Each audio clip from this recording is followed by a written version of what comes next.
and gone. Driving. Oh! What up, everyone? Twin City Sports Talk back with you on your phone screen, TV screen, wherever you watch us at. Trevor is here today. I guess the Twins are not on pace for 2-160. We are not. They are on pace for 3-159. I guess we're recording this the day early, so we don't know how. Let me just say it. We're recording as the Twins game 2 against Tampa is going right now, so what I just said doesn't make any sense because they might have a fourth win by the time you guys are watching this on Easter morning. Either way, we got a few predictions to make about today's games, and we got predictions to go over from yesterday's Wild game, and we got a lot more stuff to go through in the middle of that. Can the Wild catch Dallas? We're going to do a fun mock draft simulation, really seeing what the Vikings can do in this upcoming draft. Very in-depth, too. But the first thing, before we get to anything else, we got to talk about Jen Prouty, Athletes Edge Performance Consulting out of Brookings, South Dakota. She works with competitive and elite athletes across sports like hockey, wrestling, and football. She helps strengthen the mental side of performance by developing skills like focus, confidence, and emotional control in these players' performances. Athletes, teams, and coaches can meet with her virtually throughout the entire nation or locally, and she uses evidence-based approaches to complement physical and technical training while supporting long-term development. So how to get in contact, athletesedgepc.com, and there's her phone number and her socials are right there.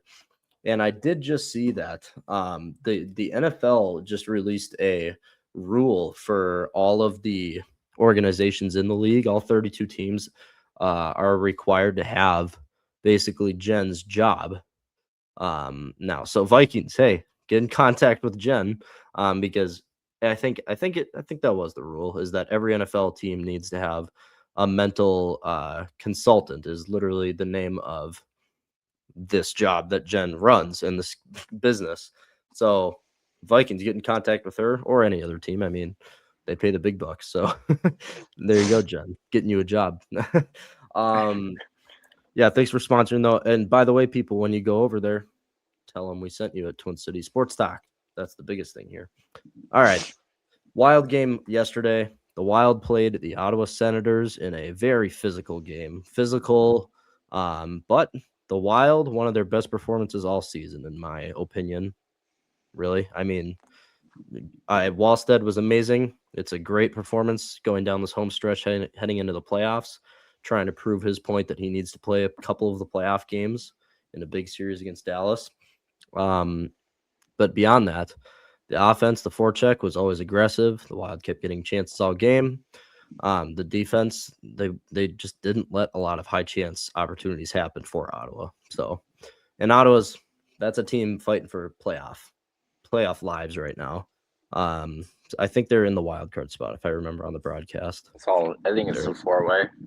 Yes. Okay. Or between 4 teams. Yeah. So really fighting. I paired up with Trevor here. Or wait a second, you did not say they would win 4-1. You said they'd win 4-2 because we both did that. That would have been the score prediction. You didn't get the score prediction. We both got the game right. We were one off from getting the score prediction at 4-2. We guessed. Our player predictions, though, Trevor said Kaprizov would have a goal and 3+ shots on goal. Wrong. And I said Boldy and Kaprizov would combine for 2+ points. They got 1. So either way, people, Trevor got ahead in the points category. I am now ahead because I got my T-Wolves score prediction yesterday. So, Trevor, we are in a locked battle right now. And to just show how close this battle is, I did the winning percentage for our records. Right now, I'm sitting at 83-59. Trevor's 48-35. I was like, okay, I've obviously predicted almost double the amount of games Trevor has, but those have got to be pretty close. So I'm like, all right, let's do a little mid-season check-in here on because this is how we're going to determine who wins that category. All right, yeah. Is So right now I'm sitting at 58.5% winning percentage, basically with my record. 58.5. Trevor, 57.8. Oh wow. This race is freakishly close between the points and the record category, people. So stick with I can't talk. Stick with us here, and it's gonna get even better down the stretch here, going into the playoffs for Wolves and the Wild. Hopefully they can prolong their playoff stay long enough for us to have more opportunities. Hopefully. Hopefully, yeah. Either way, there's your predictions from yesterday. We'll get to our predictions for today's games in a bit. Wild play at noon and the Wolves play at 6. So, and by the way, I forgot to say it, people. Happy Easter. There we go. Forgot to say it, but I hope everyone's having a great day. Travel safe. That's the biggest thing here. But yeah. Next, real quickly, just want to go over Buck's injury. Buck on opening day. Trevor and I were there. The crowd. Oh. Crowd's all talking, everyone's having their conversations. Buck gets it. Oh no! I thought it was his ribs. For him to like sub himself out right away. Yeah, because we're sitting, you couldn't tell where in the front it hit him. It could have like between chest, arm. Obviously, it ended up being forearm. He bunched up. But I was thinking, he like broke a rib or ribs from it to like instantly come out. Because you could like if you get hit on the hand, well, for a guy like Buxton, even if it's a pain tolerance thing, you would think he'd want to at least have a chance to run the bases, have a steal attempt, or a good chance of a steal attempt. So for him to immediately sub out, that's what worried me. Because I'm like, the fact that he's taking himself out instantly, instant. But yeah, thankfully, good news. Stay today. Yeah, day to day, because the X-rays came back negative, which in the medical field, if people still get this confused, negative is a positive here. So no broken bones, because where it hit him, the pitcher's this way, he's batting, it hit him right in like right before the elbow, right in the forearm here. Which there's the bone there, but there's a lot of muscle where it hit, and so kind of all the muscles right there kind of just deflected the ball off. No broken bones for Buck, thank God. This team yesterday, we're recording right now as they're playing, but right now I don't know how they're playing. But yesterday, the offense kind of was really good for all intents and purposes. I mean, they drew walks, they had long at bats the entire game, even in the cold. They weren't just swinging to end the game early with the 28-degree weather, but they pulled long at bats. Yeah, it was great. And the fun delay. Fun delay before the game started. Yep. Got a little power outage. Everyone knows that. Yeah. Good old power outage for an It was hour. funny. I watched a clip of Fox 9, and the dude, it wasn't terrible, but he's kind of walking around like, because Fox 9 like brought it to the game like right when it was about to be supposed to be starting. At 3:05. Comes up, it was the like Champions Club. Yep. Two husband wife just literally playing a game on their phone. It's like a minute into this live clip, it's just rolling, and then it just felt really awkward. He's like, "Oh, you mind if I quickly talk with you guys?" And he's like, you can tell them they're being nice, and they're like, "Oh yeah, well, we're just waiting, just playing a phone game." Like they were being nice about it, the couple, but also it's like we really don't want. We could care less. Can you not be bothering us? But nice enough to finish the interview. It just felt forced. It wasn't that bad. It just didn't flow.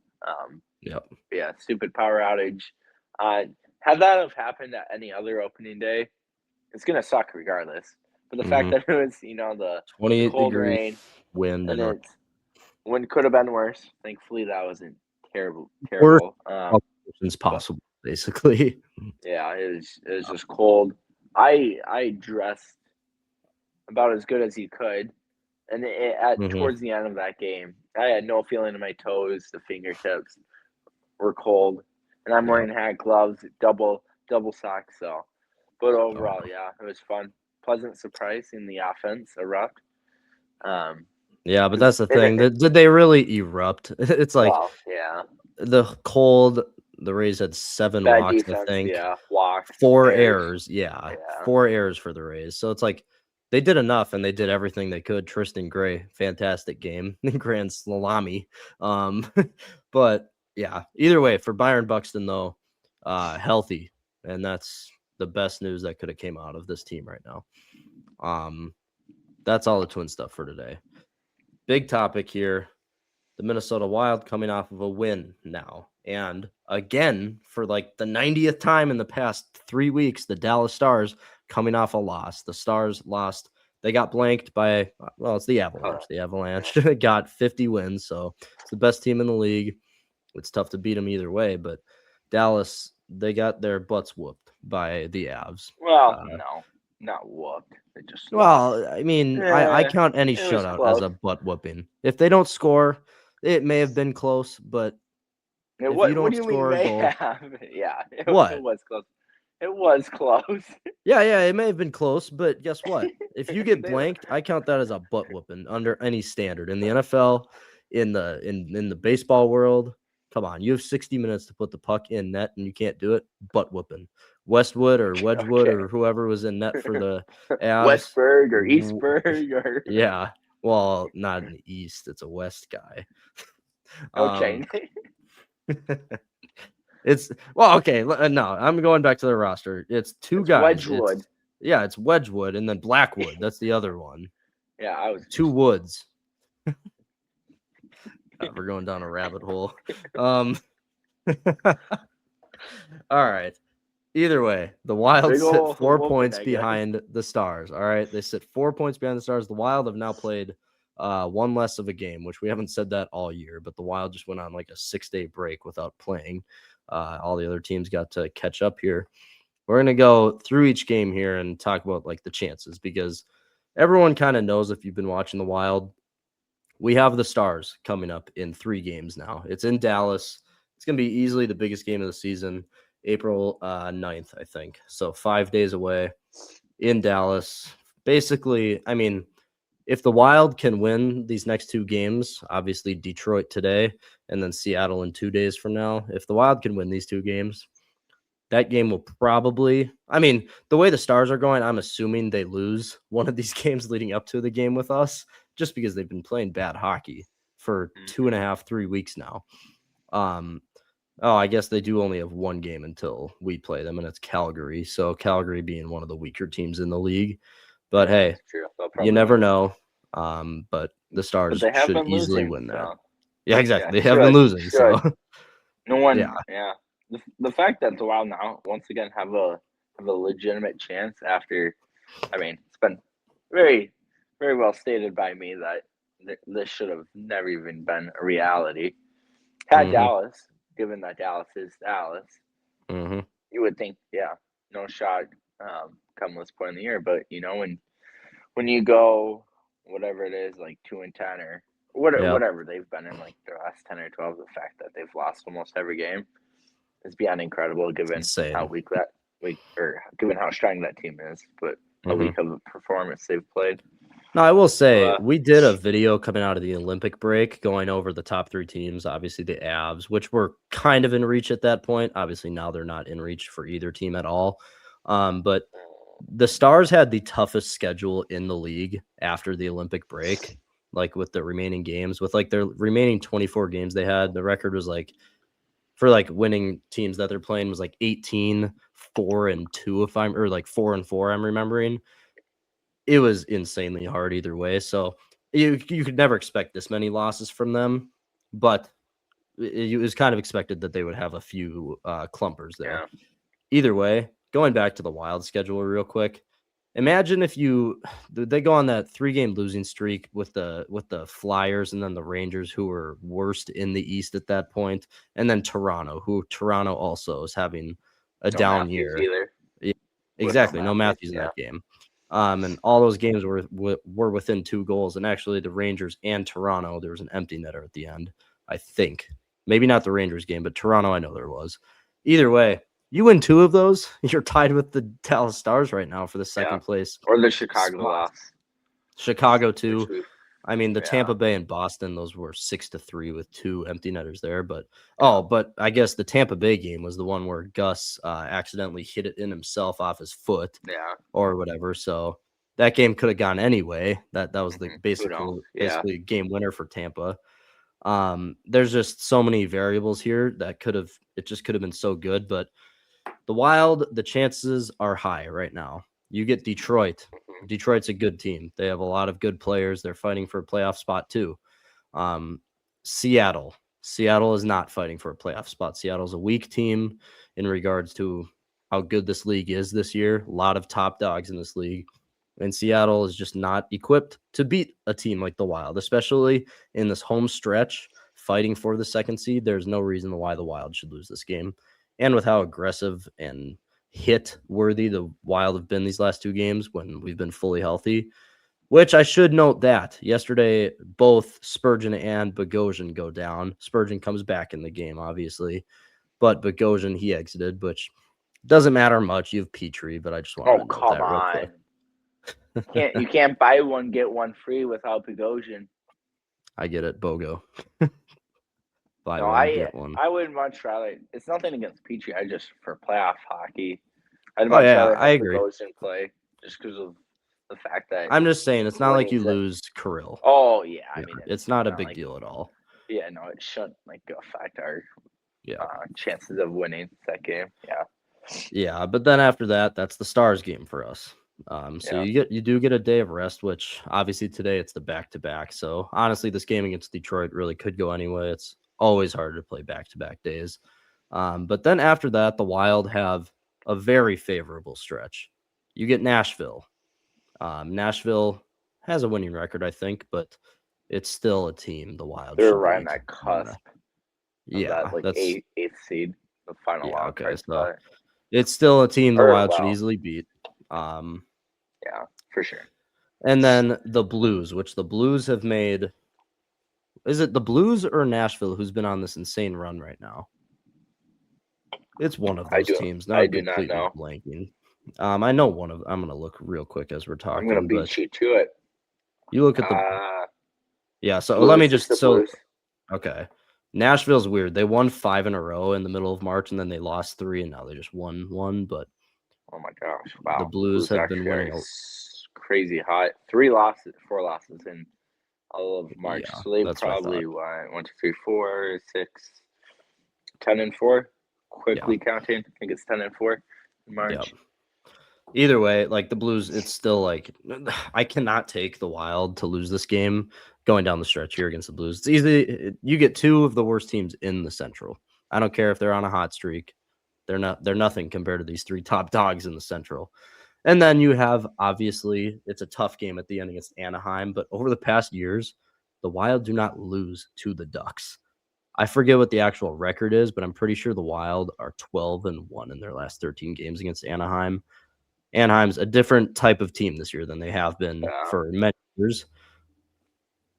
It's a game the Wild can easily win. It's not like they have Colorado again or a Tampa or Carolina or Buffalo, any of these Stanley Cup contenders. I don't count Anaheim as a contender this year at all. So either way, the Wild have a favorable stretch.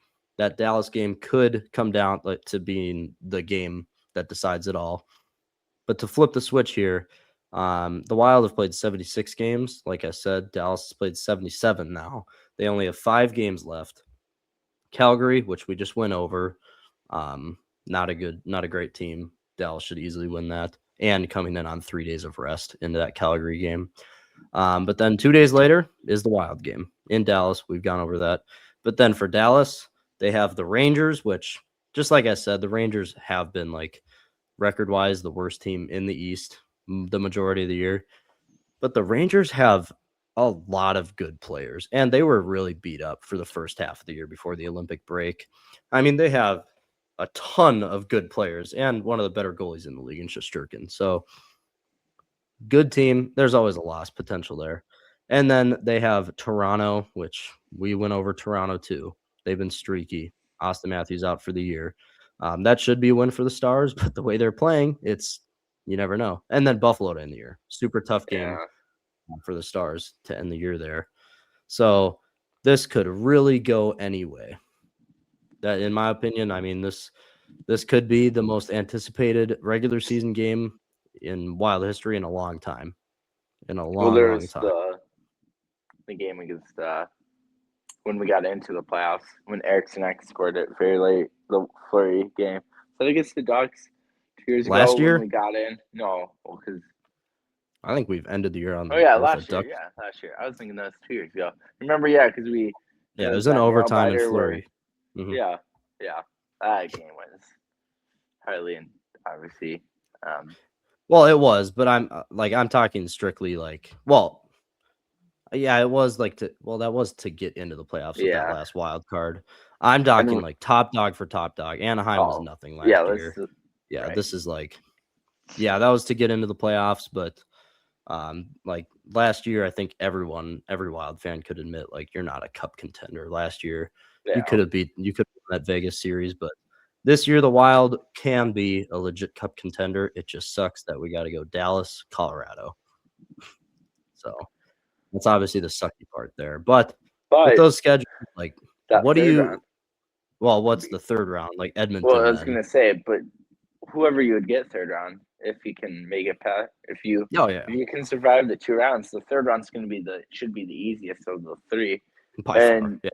And then you could even potentially say the final Stanley Cup final, if you make the final, would be the easiest out of the 4 rounds because Colorado, Dallas are 1-2. Question mark on who you'd play Western Conference Finals, and then unless you get oh my gosh, who's the 1 seed in the East? I'm completely blanking. It's Tampa, Carolina. They're both 2 for. Well, regardless, you get the point because you would get Dallas round 1, Colorado round 2, almost certainly, unless somehow Colorado absolutely slumps, but almost nearly impossible. They're going to win first round. Colorado will. So yeah, just kind of. In what sport or league would you see the later you go in playoffs where it gets easier and easier and easier potentially? Only in hockey. Hockey. That's pretty much it. We do have to keep an eye on Cale Makar. I haven't heard any updates on him. 1 day ago, Makar will not be an option for the Avs' next 2 contests, which that included the game yesterday against the Stars, and then their next game, whoever that's against. But got to keep an eye on that. That'd be huge for that first round series. Whoever they would play, I think right now it would be the Sharks, which the Sharks are fighting, man. They're fun to watch too. Yeah, the Sharks and the Nashville, they're tied, I think, in points. Oh yeah, they're tied. Yeah, both at 79. Yep. Yeah. And St. Louis making a late push there too. I think they were at 76 with their hot streak. Yeah, they are making a push. Actually, there's a 3-way tie. It's Nashville, San Jose, and then the Kings too. So, that's something to keep an eye on. Utah's basically got that first wild card seed wrapped up 100%. I mean, dude, if Winnipeg can win a couple games left, they could have a chance. They're at 76 also. I mean, if you really want to go down the list, Seattle's at 75. So there's a bunch of chances here.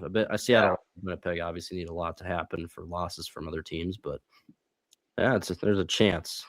Never count them out, and that's why the Wild needed to win a few games down the stretch here because we could have been sitting in the 2nd seed right now. So, that's all right.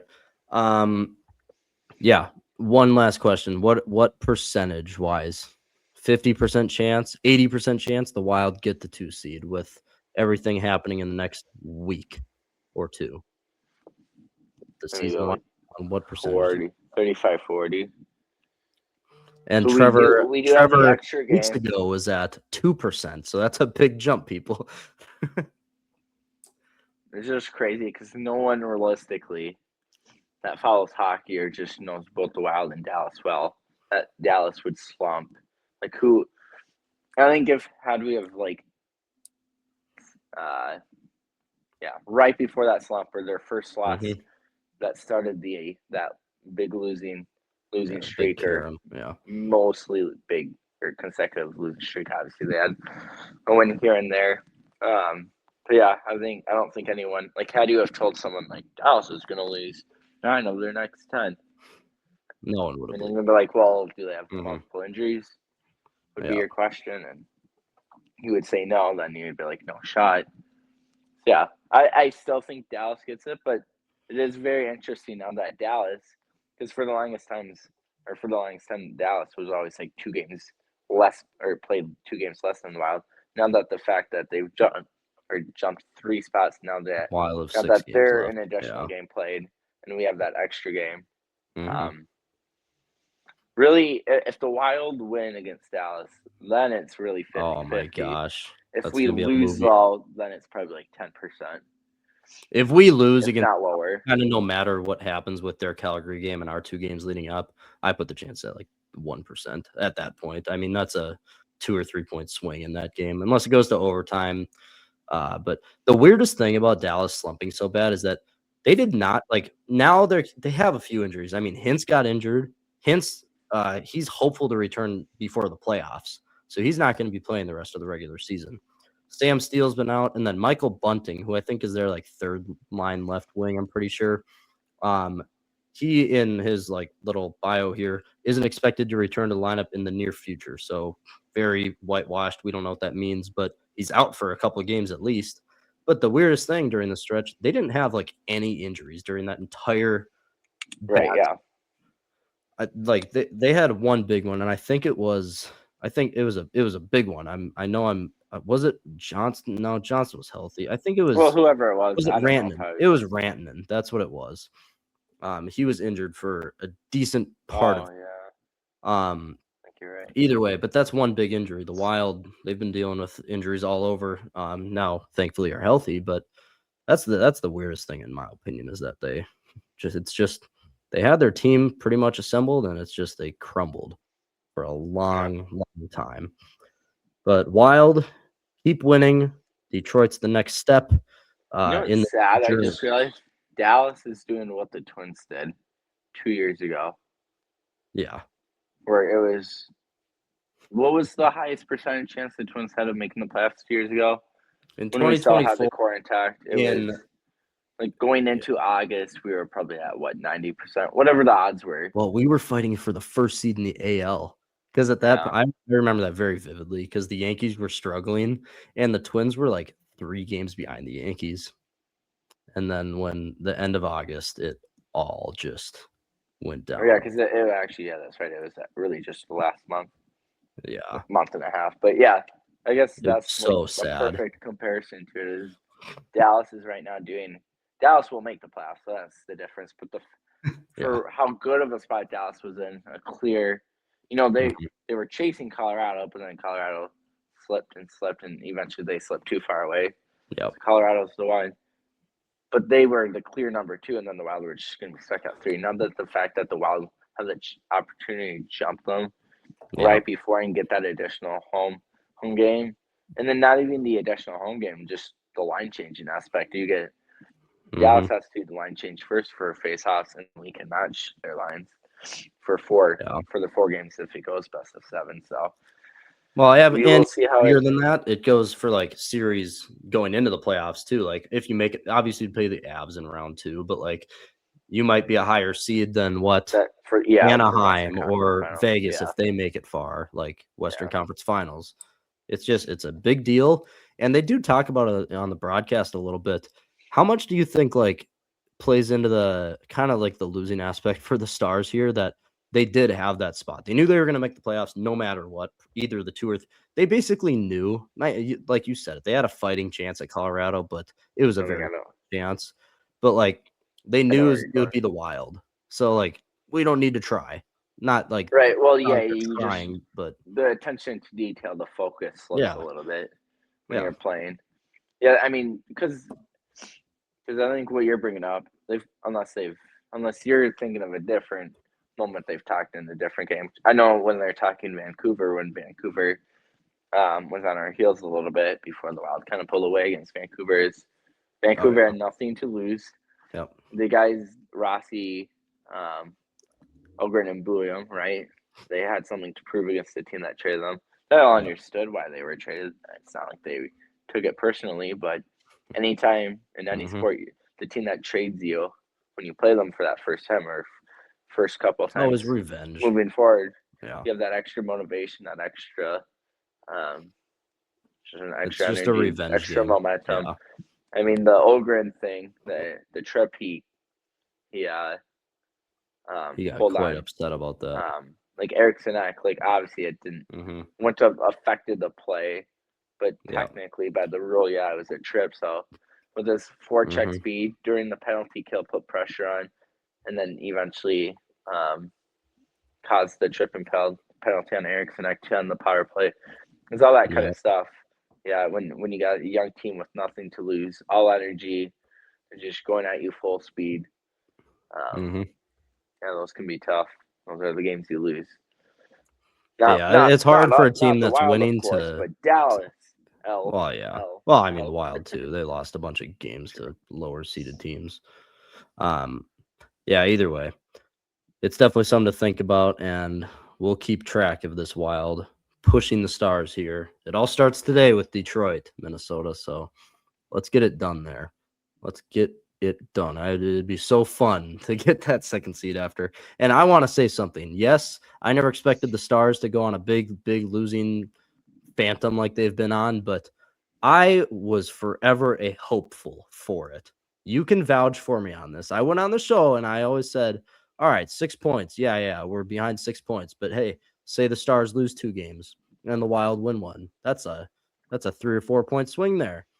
But the only problem with this is I said if the Stars were to lose games, well, you have to win some games in there. The Wild did not win games when the Stars were losing all their games for the most part. So it was 50-50, my little hopefulness right there. But I was never out, people. I was never out. I want to let that be very known here to you, Mr. Twins, not on pace for 2 and 160. Me? Oh yeah, this is Trevor. Where's the Twins not on pace? Yeah, we're all right. We're gonna do something fun here. Something that I've been thinking about for a few weeks now.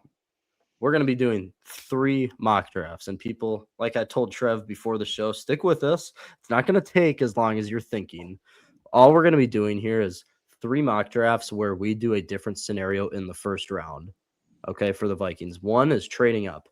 We'll determine that as we hop in here. The second one will be sticking and picking at 18, no matter what. If Jeremiah Love falls to 15 and there's a team running back needy, doesn't matter. We're not trading up. And 3, then trading for the number 1 pick. Yes, Not Fernando. No, the third one will be trading back and getting as many assets as we can. And to make this go a little bit smoother and just move along, after the first round, there will be no trades. We're sticking and picking every single pick. So let's pop this up right here. This first one, let's decide who we're going to trade First, we trade up, and then 2, we stay put, and then 3, we trade down. There we go. Yes. That's what we're doing. Yeah. All right. Well, okay. Never mind. Now, obviously, trading up, we've talked about before, it would be to get Jeremiah Love, right? I mean, that's the obvious one. But if we want to make it a tad more realistic. Well, are the Vikings even I don't going to think know. about trading up in general? Like, yeah, I think honestly, I really think we'd stay put. But if we were going to trade up, it would probably be the running back Love. But I was going to say realistically, I don't think the Vikings will do it now that Aaron Jones is back. So, yeah, I get it, but whatever.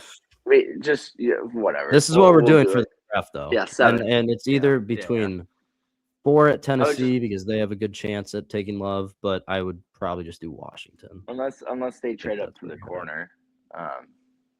Pond. Jermod McCoy. Yeah, McCoy. Pond's gonna go second. Yeah, right. Yeah. Either way, so let's trade with Washington here before the draft even starts. This is a pre-draft thing. We're not going to see. This is going to be a trade where obviously 7, we give up 18. We'd have to give up the second 2. And submit. And you try it there. Yeah. I mean, well, trade rejected. Okay. We're going to keep hounding you, Washington. Washington hangs up and we're like, no, we're going to call you back. Sorry. Pick up the phone, sir. We'll throw in our completed at this time. Let's see if this at the end of the recording. We might need to just throw in a third, or I mean, we could do like a future third. I think maybe Future third. I mean, you are trading up to get a franchise-changing player, so I don't think a third next year will matter that much. I genuinely don't. Plus, both of your running backs in your roster are on. This is their last year of their deal. Aaron Jones will not be a Viking come the next year. Oh, yeah. And Mason, All we right. don't know either. So Send it. is that good? Yeah. Washington, we're gonna call you again. Pick 1, 18, 49, and then this year 92, 97, 163. We'll give you Skittles. We'll give you nacho cheese. everything. 97 this year. Damn. Or okay, hold on. Yeah, let's switch. What's another team? So now do we go to what Trevor was saying and maybe like trade? Okay. Do you want to target Here, like a Caleb hold on. or what? Do you think it's fair we've played the first couple rounds? Get it to Washington. Like we'll still trade up regardless. Yeah, okay. It's just Oh, the Chiefs traded up. Look at that. Chiefs traded up to I didn't catch that. traded up to 5. Okay, so yeah, Jeremiah's still there. Plus Caleb Downs is still there. Yeah, I was gonna say Caleb Downs might be the guy. Okay, so let's trade with Washington because Washington usually picks Caleb Downs with. What do you mean? We just tried trading with Washington. I meant New York. My bad. Okay. New York. What do you mean? New We York. just did that. Yeah. Well, do we try this real quick and just see the circle back? Circle back. We are known as the most annoying GMs. You will accept it. All right, they did reject it. All right, no, while blocking our number. We're gonna do the Giants because they will be picking Caleb Downs most likely. I hope the Saints don't, but they have no reason. That'd be really funny. It goes up and down. He's so mad. 18 and 49. It says that should work, so let's send that over. Yeah. All right. This is going well. This is going great. All right, 9, 18, 49, and next year's third. If that doesn't go through, 4th. No. No, I'm just gonna do the third. I don't want to. Third. Holy moly! Holy moly! All right, this is the last offer. Trade up and get Jermod McCoy for our trade up. We're doing this year's 97. That's my last one. Do 82 at this point. Who even cares? No, I'm gonna. Oh my gosh. Okay. Are you sure about that? I guess we'll go 82 with, and if that's rejected, oh my gosh. All right, we're not trading up for the Saints. So much time or here. Giants, I mean. All right. Since he needs to rebuild that defense, give them some additional picks. Let's just go through a little bit and go to like Dallas and see where it's at. See if there's Cincy. Burrow needs help on that defense. They didn't even select Caleb Downs. Oh my gosh. This is going great. Well, okay, let's. Cincy's for sure gonna take him. No, they don't need a safety. Miami needs a safety. I'm gonna be so pissed. Okay, that actually makes sense. Training with Miami. Oh, Baltimore. Baltimore they got Lemon. That's very realistic. All right. Miami, we are going to give you 18, 49, and we'll see if that goes through. Hey. Nope. Jeez, dude, this is NFL. Hey, Bruce, what you needed to do is offer that, but before you submit the trade to them, you should have said, and friendly reminder, half of your team is released. You need there we go. Deal done. I didn't even see what you did. 11, the third next year. Third sweet. All right, cool. Caleb Downs. All right. Done. Holy moly. We got it done. We got Caleb at 11. And now, just like I said, we're not trading up. There's no more trades. This is why it'll go pretty fast. Hey, is that our first A-plus pick ever? That's got to be. Caleb Downs at 11 has to be our first A-plus pick ever. We've had A's, but I don't know. I know we've had A's. A-plus is a rare one, though. But I guess it's. Caleb Downs at 11 is insane value right there. Absolute insane value. All right, so now we just have the 2 third corner and receiver next to you. Corner probably. Interior D line maybe. We'll just see where. And here's the thing: we're Mike Washington. Mike Washington there. Malik Muhammad, interesting corner prospect, very good man. There's not really any wide receiver options here. Yeah, I'm seeing that. Um, And then there's Johnson. That's too yeah, low. I'd either go just the top two here, Washington or Muhammad. I'm not a huge fan of Julian Neal. He is so 6'2". He is a taller corner, but he struggles in man from what I've seen. So I'll you choose Washington, get that running back position solidified for a while, or Muhammad. Let's go Muhammad. All right. We just beefed up the secondary. Yeah, Flores might well. stay another year Yeah. just because of those 2 picks. All right, Like, I'm going to stay here again. we go. Now KOC did say that Blake Brandel will be the starting center most likely, but Jake Slaughter is here. But Jacoby Lane, we've targeted I him. think you go receiver here. Our receiver room is just dead I agree. for depth. Jacoby Lane. I love Skylar Bell too. He's a really good route runner and really good hands on him. But Jacoby Lane, the best catching in the draft. It worked well with Addison for talent wise. Taking Addison off the field, Addison is another thing. And then just the bias too. I agree. It's USC versus UConn receiver competition versus very low competition. All right, now we got our big gap to bridge here, and so we got receiver, we got our secondary filled out. Biggest needs now, I mean, maybe a swing offensive tackle, but D-line is where we'll want some help here. Interior, I guess, and if we can get – here's where we're going to probably target one of the hidden gem running backs later, which by hidden gems, I mean Jamari Taylor won like the Triple Crown for touchdowns, like attempts and everything for the ACC. But here we go. 163. Our next pick is 196. And so let's go to edge real quick. Vincent Anthony, Trey Moore. Interior D-line, though. Ethan Burke is a big boy.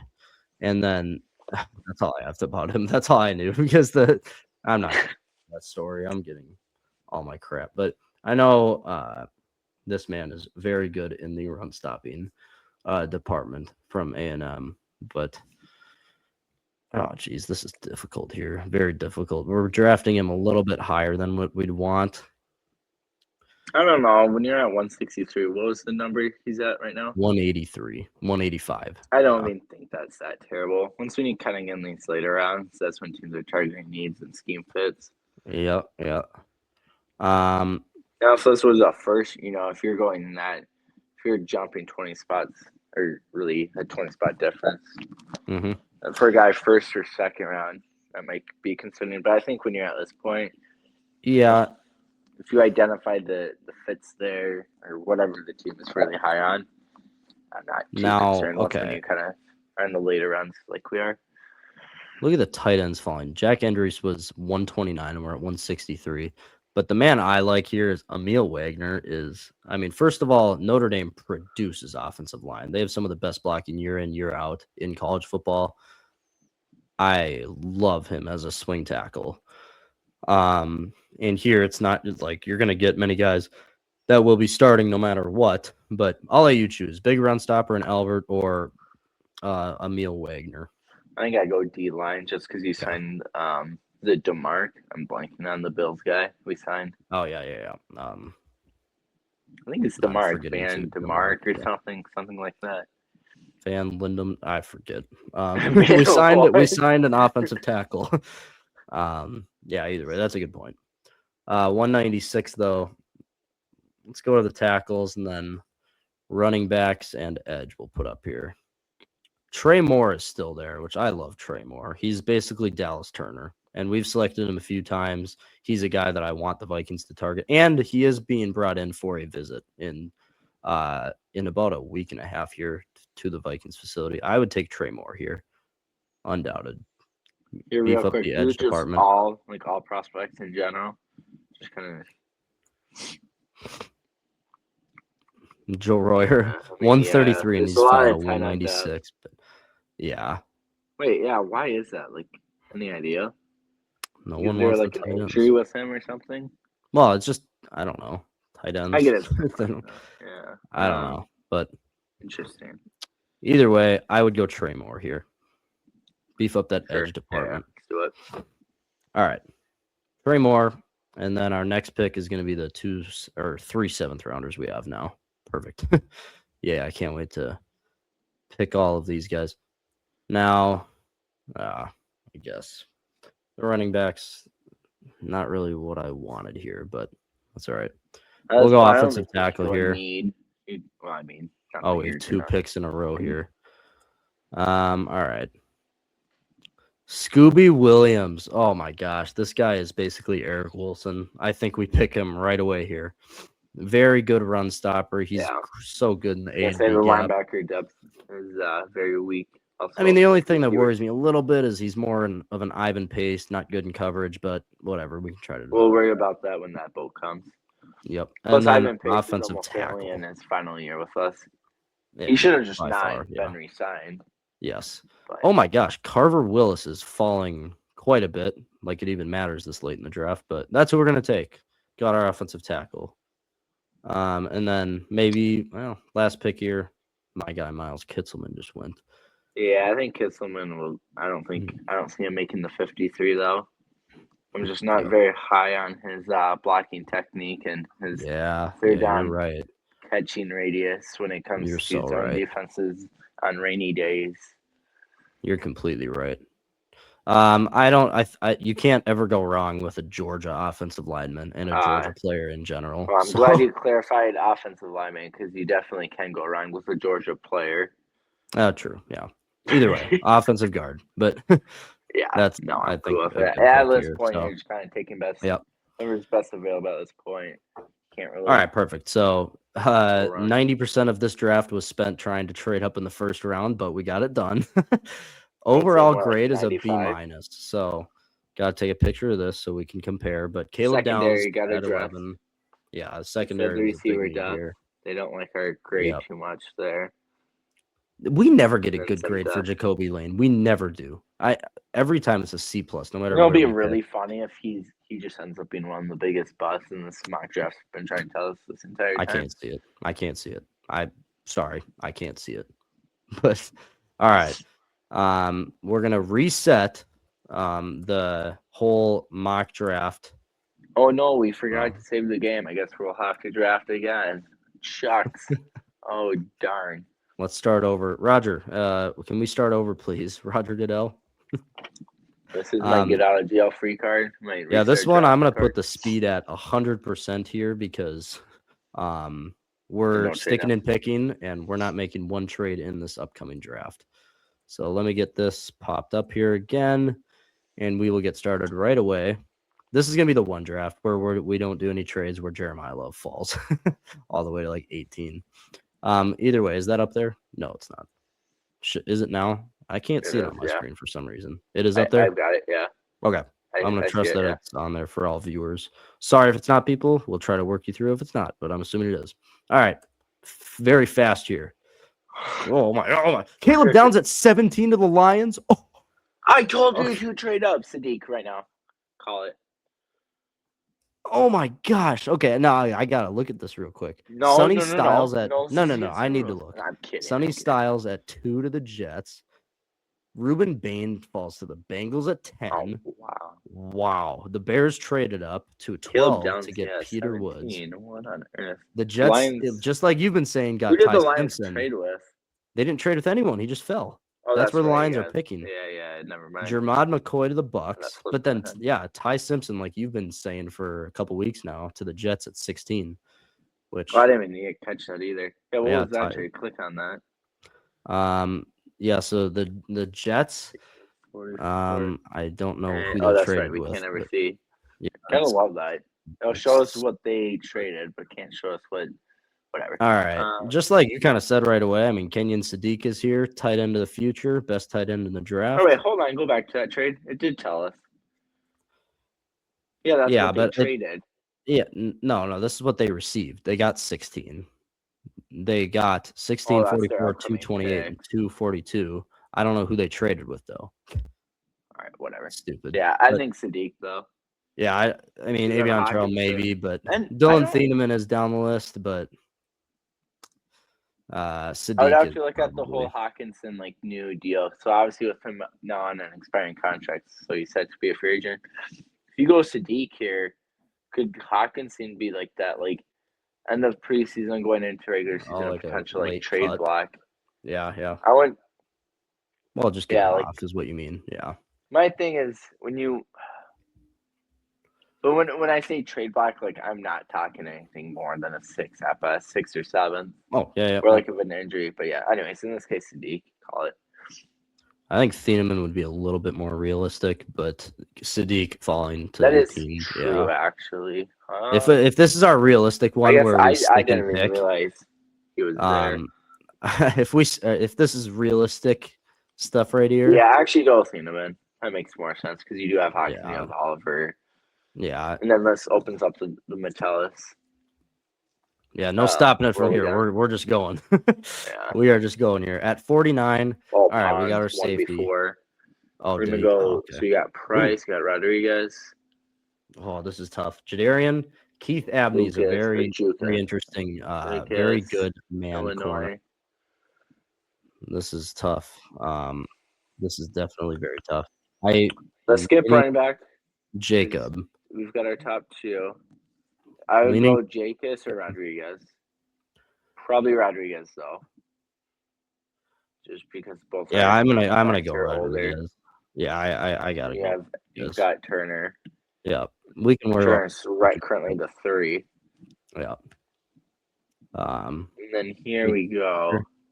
Mike Hunter. Washington is here. Mike Washington here for the second draft in a row, but then 2 corners. And Malik, yeah. So, but I mean, if Mike Washington is there for the Vikings, I would go Washington. I see 3 corners here right Yeah. now. Corners is probably gonna be another good corner option. We could probably get Chandler Rivers at 97. I'm thinking he'll fall there. So let's go Washington. No. Yeah, let's go Washington, but Rivers ain't gonna make it. I already saw this mock. All right. Told you. Yeah, you're right. All right. I think we got to go a draft without taking Jacoby. Skylar Bell. I am interested in Jake Slaughter though. I think. Let's do it. Oh, Emmett Johnson won before. Yeah. Oh, I didn't see that. Right. Yeah. Slaughter. I'm even forgetting who we've taken. Safety, linebacker, running back. Okay. Center for the future. Don't scroll, Bruce. All right. Goofball. And now we got this huge break here. Everything's fine. We're just missing the next 3 rounds. Everything's fine. That's a good way to put it. All right, let's go to wide receiver real quick. Oh, not very many. There. Cole Payton, quarterback from NDSU. He can be our 5th string behind Brosmer. Yeah. How do you say that name? Can you zoom in? I'm gonna try saying this live. Can you click on that for me? Ali Fayemo. Actually, that's not even that bad. We got to go to the D line real quick. Oh yes, just because of the name, take that dude. I didn't even see what position. Hezekiah Massis. You are a Viking. Say that. Edge. God. Caden Curry is no relation to Steph Curry. Yeah, I mean, I think we should probably go edge or interior D line here. Let's try to avoid. Who's our best available player currently? Like if you go back to the big board. Wide receiver. Edge, Tucker, you got. Oh, gross! Iowa, absolutely not. No, yeah, I'm just not a huge fan in general. That'd be so funny if the Vikings skill set does not translate. They wouldn't even consider taking an Iowa. No Iowa or Wisconsin players can ever play for the Vikings. Would be an awesome. Let's go Caden here. Let's go Caden Curry, the edge from Ohio. OHIO. Led him with 11 sacks. I didn't even realize that, honestly. Look at that. He doesn't get as much attention as Arvell Reese or Caden McDonald, but he led the Bucks with 11 sacks. Okay. So let's go Caden here. So you can't stop the run I'm taking from that. He's all pass rush, probably. Probably. This late. That's all right. But not that that's like a bad thing. But yeah. We got offensive tackle. We should look at corner, wide receiver. And then Devontae Smith, I hear, is a good player. Well, we could get him later, but All right, D line. Devin Eastern sitting here, but oh wait, I no, don't think we've ever taken him, have we? yes, we have a couple times. I have the pictures of it of our drafts. We've taken him. I like Bryson Eason. Call me I Bob, don't. but he's a run stopper, kind of through and through. But I mean, a couple sacks each year, not a lot. But he's an interior D lineman, so you're not going to get much in general. Right here, go out. Rather than Eason, I'm a big believer. Go back, defensive tackle. Now, instead of Eason, you should really go Gusta. Gosh, Kentucky, Tennessee. Good old Everything's fine. former Rival. Kentucky fan over here. All right. I think we should go either Nick Barrett's a big run stopper, all right. Big run stopper, which I think the Vikings could use more of. Cool. So I think we think either of those top two. Mhm. Yeah, let's go. Yeah, do it. All right. Here's where we need to get in-depth wide receiver here. Oh, the back-to-back. Hopefully, here we go. Xavier Thomas, the fastest player in the draft. Yeah, just do it. Don't even think twice. Boom. All And right, then corner, Preston Hodge. For Coach Prime. I mean, I don't even know who this is. I forgot about Pride. I didn't think. Well, okay. We're gonna go Preston Hodge here. Or do we go save bet here and go back to corner? We take a very good skill player in Devonta Smith. I'm good. I've heard he's had a good career so far in football. Yes. There goes our fullback right before us. Heidenreich. All right, we're gonna take a random offensive tackle in Tristan Lay. There we go. All right, and our second draft is through. This is more of a realistic draft in all standards here. A B grade, A- for Preston Hodge. That's what I'm talking about. Late gem, and now I got to get this ready for a third one. But I like this pace we're going at. It's very good. And on this one, we're going to go at 5% as we cook up a trade while the draft is slowly progressing. For what? Or what? No, I was just joking. Because you know how we did the speed at 100%? Oh, but yeah. on here, we can't pause the draft, but we put it at like 5%. So we got to trade while it's like moving in real time. Yeah. All right. This draft, even if Caleb Downs falls to us at 18, we are not picking. We are trading back from 18. Let me get this. It's like the draft movie, right? It's like, why is everyone trading down? Yeah, why draft day. Yeah.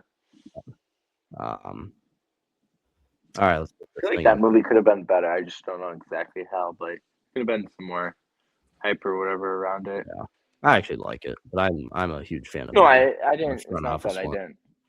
Yeah. It's not that I didn't like. I just felt like there could have been something added more. All right. Yep. I was gonna say slowly play it and then. Well, no, we're trading down no matter what. That's I know. Well, no. We're trading down regardless. But it's just gonna see like. I guess it's fine. I can kind of see. I was gonna. Whoa. Now, okay, this is weird. Now, Caleb Downs to the Cowboys, but Carnell Tate to the Jets at 2. This is a weird one. The Giants I love with Scadaboo. I mean, oh gosh, that'd be a crazy running back. Wow. This is unexpected right here. Oh man, Jermod McCoy did fall to us. Shoot. But we have to trade down. So let's look at trades. Nah, this isn't what we need. But what we're doing here, we're trading. Trade with We're trading out of the first. All right. Oh, and so I guess we can take that trade. Let's counter here. You get 33, 44. I want a little bit more. I want another pick to kind of bridge the gap. I want 140 to bridge the gap between 97 and 163 for us. You know, I want that. Something else now. Yeah. Yep. And so for that, let's just get rid of these 7th round picks and then maybe like a 4th next year. Is that fair? I think that would be. Yes, kind of think that's. You're saying what again? I don't know if that would. Well, so we get 2 second round picks, yeah, and then the 4th. Yeah, so for 140, So Yeah, what are yeah. you So offering for the counter offer? Because obviously yeah, the current 18 pick, and then 1 7th round pick this year, and then a 4th round pick next year. They get a 4th round pick back, basically. and do you have to give up that 7? No, we'll see. Oh, just the 4th round pick. Yeah, I don't know if that'll work actually. Try it. Probably not, but oh, there we go. Perfect. Told All you it right, would work. so we And now we trade down again. yeah. No, one trade down, and now we are sticking and Yeah. picking Thieneman. Oh, he almost Ty fell all Simpson the to way. the Rams to back up Stafford. Look at this. Thieneman almost dropped to 33 where we're at. That would have been insane value. All right, so here's a spot we've never McNeil been Warren. in all these. Yeah, this is a fun spot. And Emmanuel McNeil Warren, Colton Wait, Hood hold is on. so good in man coverage. Where'd but- Seattle go here? Because that's Seattle's oh, pick with Simpson. Seattle. So okay. So the Rams. Why is it showing us on this one? I don't know. Don't know. The Seattle got 61 and a 2nd round pick next year. That's pretty realistic. 2nd round pick this year and next year, I guess, move up however many spots that was. I don't know. But either way, Vikings, you either take McNeil Warren, which that's probably our pick here. We need a safety. But then Colton Hood is also really good man coverage. I love Colton Hood. I think we have to take McNeil Warren. He's the perfect Harrison that's Smith my guy. replacement. Right when I saw it. Let's do it. All right. And coming, here's where it gets interesting right here. We got our safety. Now we can just really go beef Brazel. up. Well, I mean, Pons is here too. Our like Yeah, but it's not our like Pons won a secondary, national championship or anything. it's my guy, Chris Brazel's sitting here too. I'll let you decide. Is Bruce Don't do able that. to, Oh, able jeez. to do the is he gonna draft Don't do his that to friend me. or is My he gonna friend. draft the need? Then they're both a need. You shut up. They both are a need. But what need is a bigger need? Replacing Here's the Byron it's Murphy? literally like firepower and firepower. D'Angelo Pons, he showed it. He's a smaller guy. Like I think he is the smallest corner in the draft, but he is so good in man coverage. And I mean, in it all would be perfect seriousness, for. it's gonna hurt. Gosh. I do think, in all seriousness, if you had TG7 on the 2, as intriguing, obviously, with the speed and the size, Brazel, I just think, just given the fact that you have Jefferson alone, and then Addison's a big question mark, but if Addison can get his act together and both can stay healthy, Jefferson and Addison are such a big firepower alone. And then Hawkinson's going to get some touches too. So it's just like realistically, like targets and all that too. I agree with Pons. That's talking but in let a me tell you perfect why. world of Addison, being smart and not getting hurt either, or Yes. injury, not getting hurt of Jefferson or Addison. Yeah, you're Where right. Pons, you would just really bolster that corner room because then think of how good Pierre would be in a depth role. Well, can't go wrong with either. Shoot. It's a good problem. I kind of forgot. Well, okay, I completely forgot about because what I was gonna say here is like I completely forgot we signed Pierre, and my thinking with Pons was, well, now if you got Pons, it's Pons and Isaiah Rodgers on the outside, and you push Byron Murphy in. But Pons, if he's the 4th. Pierre was 2nd in the entire league in man coverage last year. Pierre is on the outside. Think there's. I know, but no. I still feel like because Pierre wasn't starting for the Steelers, was he? Like, was yes, he he's their 3rd corner all year. Yeah. Yeah. Oh yeah. But he was 2nd in the league in man coverage. Like I completely forgot we signed Pierre. We talked about it a lot. That's a really sneaky good signing by the Vikings. 2nd in the league in man coverage. So that takes my point out of my hands because my point was you push Byron Murphy back to the slot, but that's already happened here. Pons would come in as your 4th. Brazel would come in easily as your 3rd wide receiver. I got to take Brazel now. I was leaning towards Pons, but I completely forgot about Pierre. Shucks. Darn. The Tennessee guy. Darn. Darn. All right. But here's the other reason why. Keith Abney, another good man coverage corner here, which this is just you need to get someone early on. Yeah, and Keith you make a Abney's our good pick. point. Jacob Rodriguez, it is. Son of a gun! Dang, dude. Oh man. No, I'm going Keith Abney here again. He's also Why? being We have roasted by the Pierre. Vikings. Yeah, shut up. And no, but I there's mean, could Rodriguez not go there? Because think about it. If I'm not like against like ideally if the Vikings getting tough. really want to like, because obviously there's still a lot of faith that the Vikings have a legit chance at a Super Bowl. Might be a reach, but it's not. It's not like out of the. It's not like there's a possibility if everything. Well, goes actually, right, we have a Kyler can better stay healthy and odds. all that. The odds just came out for the division. We have better odds to win the division than the Bears do. So, I mean, take that for what it's worth, Vikings fans. But anyways, I was gonna say if the Vikings want to go on a deep run, having that corner depth, at least 4 good corners or 4 guys that you can at least be comfortable playing.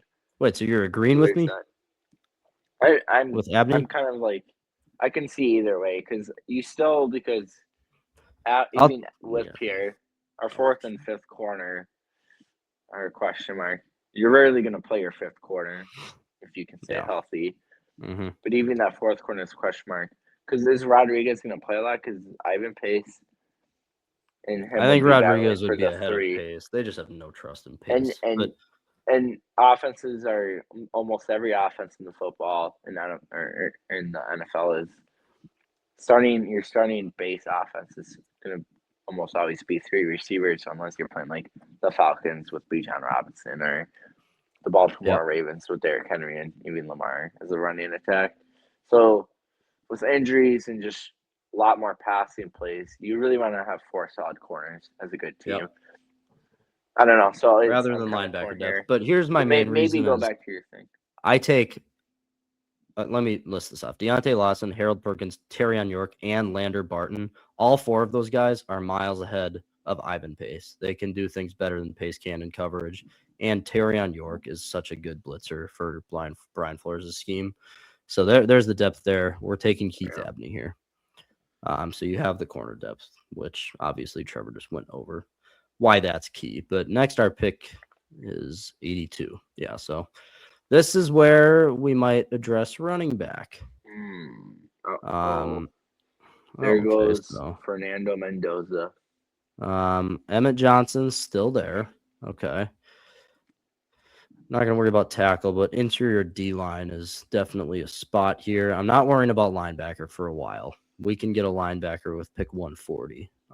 Edge, definitely another spot. Anthony Lucas is very intriguing, actually. Now, the Vikings are really in on Emmett Johnson. I am too. I think Emmett Johnson's the pick here. Do you agree with that? Emmett Johnson? Yeah. Emmett Johnson or Anthony Lucas, but I think it's Emmett Johnson. Oh, what the? I didn't scroll up. Mike Washington's here. Even better. Oh, this is getting funny. This is getting really funny because now we have 97. Emmett's not going to fall there. But Mike Washington. What do you think? Mike Washington or address the edge room here? Go Washington. I agree. We saw how that worked. Right. The fun year was McKinnon, Cook, and Murray. It can work with 3. Plus, you kind of just know that Aaron's going to get hurt at some time. So when Jones was so close to not being on the team this year. Oh my gosh, this is about to be our best draft ever if we take Jake Slaughter here. Jake Slaughter is a stud. Or Oscar Delp. He's been a stud at Georgia for a few years now. Delp's going to bust. He's a Georgia guy going to the Vikings. It's not going to work out. Yep. Or we go into your D-line. Grayson Halton, huge run stopper. This guy's really good. Just you see Rivers went right before I picked you. Yeah, I did see that. But and Jacoby Lane went to the Rams. They get another stud at wide receiver. Yeah, that's fine. He's only a C+.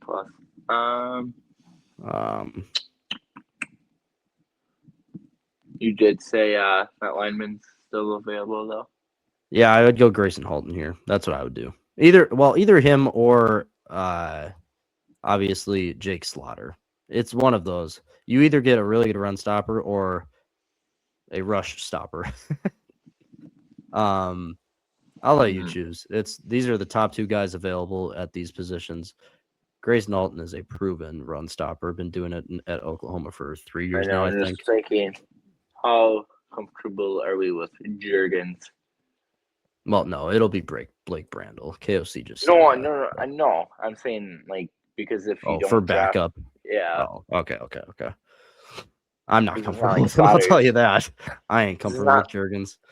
Well, right, but yeah, I was gonna say, do you kind of because I think if you go Slaughter then Jurgens is gone, right? So it's Yeah. I think I lean a little bit more towards Halton just because this interior D line is so young. I was gonna Literally say the Slaughter. whole way. You were gonna say Slaughter, rock paper scissors. Well, just The reason I was saying this Slaughter is just because Jurgens is a 7th rounder and we haven't really seen much with him, and yeah. this will be. And year you never 3 or know. 4. A full year of forget. Blake Brandel switching to center full time, it might not work out. We don't really know. So I'm fine with True. Slaughter. Slaughter's a stud. Yeah. And he's The a reason huge I was center, just saying is 6'5". there's multiple intriguing options on the D line. It's a lot of really none of them have ever been a full-time center, so definitely going to be expanded playing time for everyone involved. Everyone's going to get a spike and increase of playing. I agree. Yeah, I think I go center there. Yeah. Okay. And then it's just more protection for Kyler, and of course. And if Kyler gets hurt, then you still want the protection for McCarthy, given that he's still very shoot. You know raw what? as a prospect. Did you see that? Emmett Johnson did fall to 97. That sucks. I thought there was no way. He never does. Wow. Okay. He went 2 picks behind 97 to the Steelers. Well, then we took Washington. Yeah, we did. I know. But like what I was saying is I was taking Washington because Emmett, there was no way he would fall to 97. He never has in one of our drafts here. Now, this would have been where I would have argued. Kentucky named Yager? Yeah, but Pat Coogan is available here. This dude is going to be a stud in the NFL. Indiana's center is so good. I would have picked him in a heartbeat if we picked D-line last. But Tyreek Sapp is here. That is now this guy can not stay out of trouble. I'll say that. So he'll go great. Absolutely not. No, but he's we already got Addison on our team. Who cares if he's good? If he's not going to. If he's he had one incident, stupid, it doesn't matter how good he is. Well, Henry Ruggs had one incident too. I get it, but all right. But I also did say I would address the linebacker room, and this is why I didn't take Rodriguez, because I'm either choosing between Turion York or Lander Barton, and it's going to be York. I just talked about him. This dude is a Brian Flores guru. This guy, Brian Flores, will be pounding the table for. And then finally kicks Ivan Pace out the door. Yes, and 100% it does. All right. Lander Barton did fall to this pick. I was interested to watch that. All right, here we got to go D-line or edge. Get that D-line built up a little bit. Ethan Burke. My thing about Ethan Burke is he's just undersized to be the inside of the D-line here. I mean, 6'4", 250. He gets pushed around a little bit. But he was around. I mean, the stats didn't prove it, but he was around a really good defensive line with Trey Moore, and I forget the other guy that was on Texas that is going to get drafted. I guess I'm just going best available here, and I'm not picking Max. I do not like Max out of Iowa. It's Iowa, of course not. Yeah, I think we just got to go Caden Curry again. I mean, this guy Ohio State guy and sacks. I like that a lot. We went safety, wide receiver, corner, running back, center, inside. This is one of our best drafts here. Drafting 101. Trey Moore did fall. Wow. I'm getting surprised every single time this stops. All right. You know what? This is a guy, Tanner Kozoil. He is. True. We haven't addressed that, have we? We have not, but he is. This is wrong. He's 6'7", and he led all FBS in tight end receiving yards. Can't ever go wrong with 6'7". Don't ever say that. It's a good target radius. It's got good length. Okay, for the height. Yeah. Okay. Oh, whoa! Yeah. You thought I meant something else? What did you Boo-hoo. think I meant? Boo-hoo. What do you? Carry on. Carry on. Either way, this is oh my. The Vikings are hosting him for a visit, is what I'm trying to say. So this is a very likely pick, no matter what. I think this is a good pick here. Yeah. Yeah, he's a tall target. All right. Perfect. All right. Offensive tackle and an interior D lineman. What we need to do here. Diego Pounds is there, and I'm going to take him right away. There's your offensive tackle and D line. Our next pick. Here we go, punter. Devin Cameron Eastern, Ball. punter. You get a great run stopper with Cameron Ball here, and that's our pick. And he's a great ball player. He is. We've picked every position on the board. Do we fill it, or do we end it out with quarterback? No. We just have too many quarterbacks on the squad. Yes. Ethan's No, McManus. I'm not Psych. doing that. I ain't doing that. Go all. What position? Yeah, this is all. Right, I'm liking Scooby here. Oh, Scooby for sure. Yeah, I didn't think For Scooby would be. sure. Scooby Doo, where are you? No, let's go. Let's go, Scooby. More reason to cut Ivan Pace and move on from that bum. Scooby. I don't like the emotionalness behind that, but fine. We'll go Scooby. I like that. I like it's Scooby. just Hey, nothing there we go. emotional. We got the linebacking duo from Texas A&M, York and Scooby. So that's perfect. And I do not know how this draft is only a B. This is easily an A. Well, the reason it's a B, Bruce, is it's not a B minus, and it's not a B plus. Very so it's true. a B. All right, to recap, because we gotta get to it here. First draft. If my phone will even work. It's not really working right now, but all right. The first draft where we traded up to 11, and I'm just going to go quick. Caleb Downs, and then a cornerback Malik Muhammad, Jacoby Lane, interior D-line Albert Reyes, I think his name is Reyes. Trey Moore, Scooby Williams, Carver Willis, and Micah Morris, the offensive guard. Our second draft where we stuck and picked at 18, Dylan Thieneman, Jacob Rodriguez, Mike Washington, Jake Slaughter, Caden Curry, Nick Barrett, the interior D lineman, wide receiver Xavion Thomas, fastest player in the draft, Preston Hodge, corner, and then offensive tackle Tristan Lay. And then our last draft, we trade back at 33. Emmanuel McNeil-Warren, great pick. Chris Brazel at 44.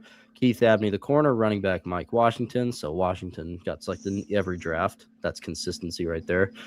Jake Slaughter, Torian York, Caden Curry, Tanner Kozol, and then the last three were Diego Pounds, the offensive tackle, Cameron Ball, big run stopper on the D-line, and then Scooby Williams. Well, what was the best draft, Trev? Tell me. I kind of like the last one, I think. I love the last one.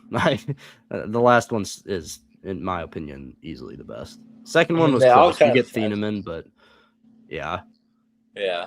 I think here's the thing. Like, I like the last one because I genuinely think you will get something about with 80%. This is not a Kawasi draft. You will, in my opinion, get something out of 80% of the guys you picked. I don't know. It's just Brzezinski's been with the team for so long, and he was like the person right below Spielman, right? Yeah. Think of how many gens. Zimmer's a big part of it too, so you got to give Zimmer some credit, even with how the whole Mike Zimmer thing ended. But the fact, I mean, you can look at these drafts, like getting Danielle Hunter in the mid rounds. I forget where Danielle went, and Danielle's just an absolute freak athlete, and is continuing to be a problem with. Like, think if he had not had that neck injury. Just however more sacks he'd play in an additional year on top of what he's already produced in his career numbers. Yeah. But I mean, not to go super far in depth because we've been going for a while. Yeah. But yeah, Brzezinski and his help, that sure he has a major help in so many of the identical, or not identical. And they've said he has been a big role in identifying key picks. And especially in the later rounds of gems we found, or like, I mean, who knows how big of a part he had in the Adam Thielen, right? of obviously Thielen wasn't drafted, but as an undrafted guy, bringing in Thielen or CJ Ham. I mean, there's the core, the old core that like Harrison Smith, right? Now he was a top pick and all that, but there's a lot of good picks pre-Quessy. Later and at the beginning, which the carryover is the same between Kwesi and Spielman. And there's got to be that binding factor, and there's a good chance it was Brzezinski, is what you're saying here. Is like Kwesi, they nailed a bunch of undrafted free agents. You got Ivan Pace a good year or two out of him, but then he really started to show. But a bunch of good undrafted guys that got some time on the team now. And just Levi Drake Rodriguez in the 7th by Kwesi. But then Brzezinski too, like Thielen, CGM, like you said. There's that binding factor because both of them nailed these late picks. Who's really the one telling them to pick those guys? It's Robbie up there in the Trevor. Mr. Twin's not on pace for 160.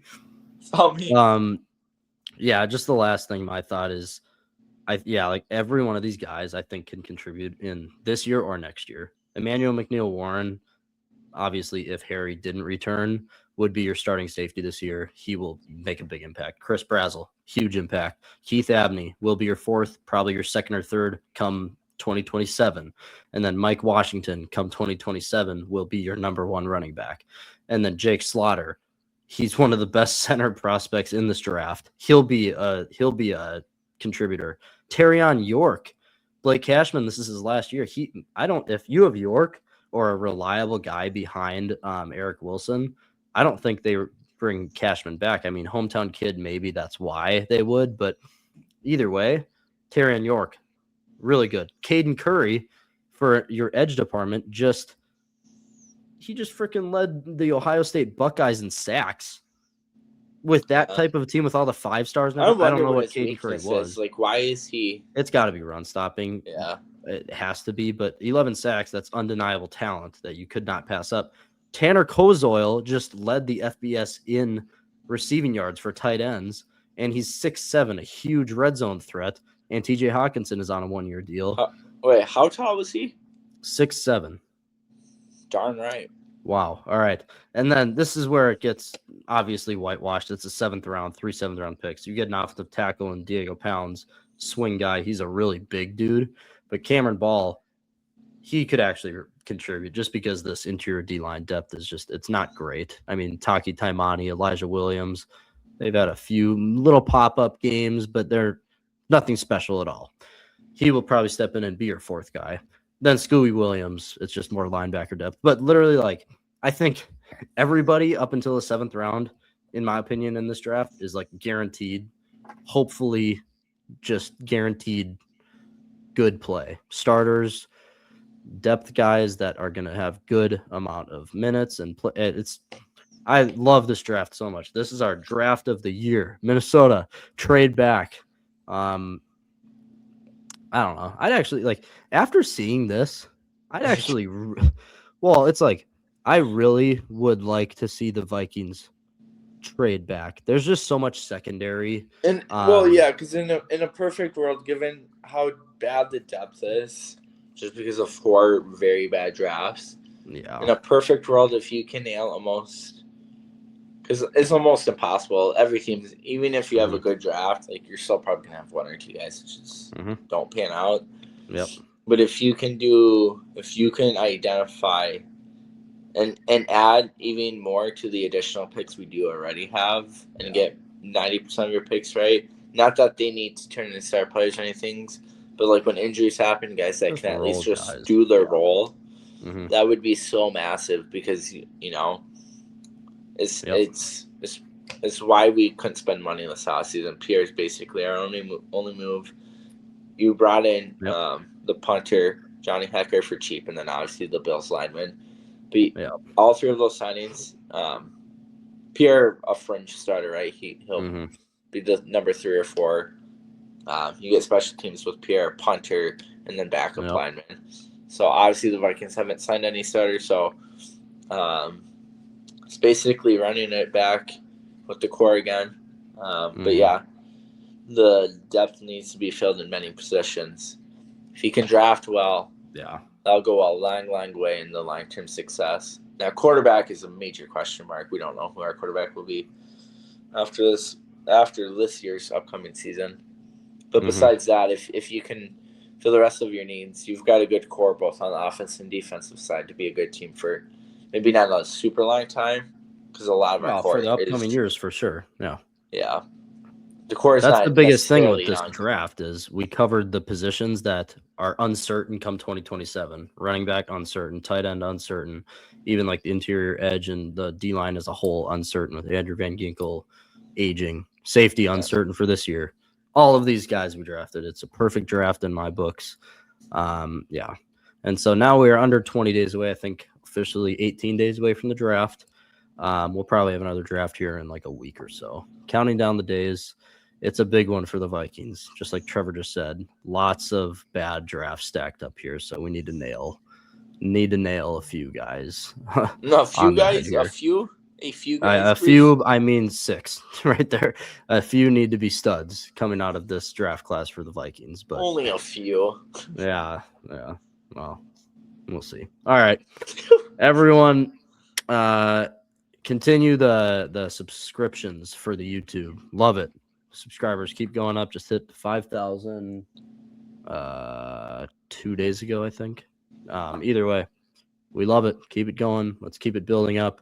And then also, while you're at it, go follow the Instagram, TikTok, and Spotify. We'll see how many views this video gets. Whole views too. Longest video we've done here. But either way, people, go subscribe, and we will be back tomorrow. Happy Easter, everyone, and stay safe on the holiday. We'll see you tomorrow.